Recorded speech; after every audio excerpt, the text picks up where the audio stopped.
Es jau nesaku, ka jābrauc. Var paskatīt, kur te ir kāda būdiņa. Nu, te varētu, te ir lakši. Un te ir rekur elektrība.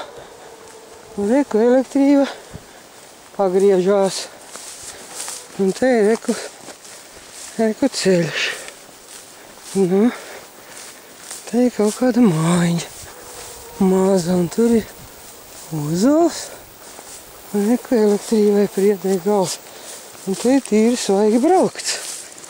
Es tad te braucis, ne? Pārāk pat sen.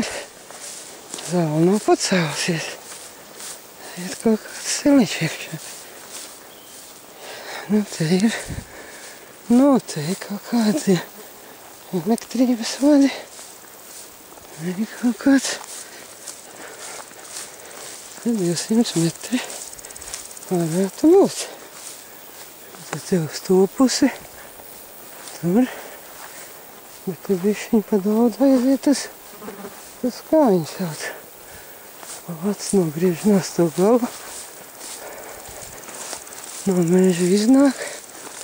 Nu, te ir būdiņa. Te ir tāda būdiņa. Un paskatīsim būdiņu. Te ir svaigi brauks. Te kā dzīvojās.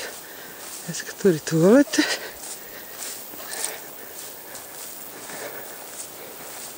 Kā dzīvojās, vai šis ir tas īstais, vai vēl kaut kur kaimiņos te būtu tas zemes gabals. Te kāds vienkārši dzīvo. Un te ir tā elektrība. Te elektrība iet taisni pāri. Elektrība. Durvis ir aizslēgtas. Malciņas sazāģēt. Nu, te kā dzīvojās. Te ir bērni rotaļlieta. Te ir elektrības kaste. Kaste ir aiztaisīts iet.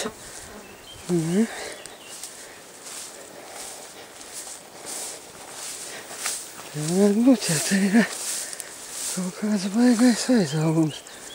Ja, tur kaut kur. Nu, katrā ziņā. Te ir taisni. Iet gar to. Kas varētu tās gaismas? Vai nu gaismas vai lakši? Nu gaismas, ka tās ir tagad kabitīgi, tās ir aptīgas. Kas tev to teica? Tas te kartē. Ko? Tas te kartē. Nu kas kartē? Kartē lakši arī tikpat labi apdzīvot. Bet kuri ir tie dižlakši tagad? Jo te ir nesen braukts. Te tās sliedas ir tīri labi iebraukts. Ko? Nē, te arī iebrauc tikai, te jau neizskatās, ka te tikai dzīvo. Nu tāpēc es saku, ka ir nopļauta zāle. Pagaid, dod.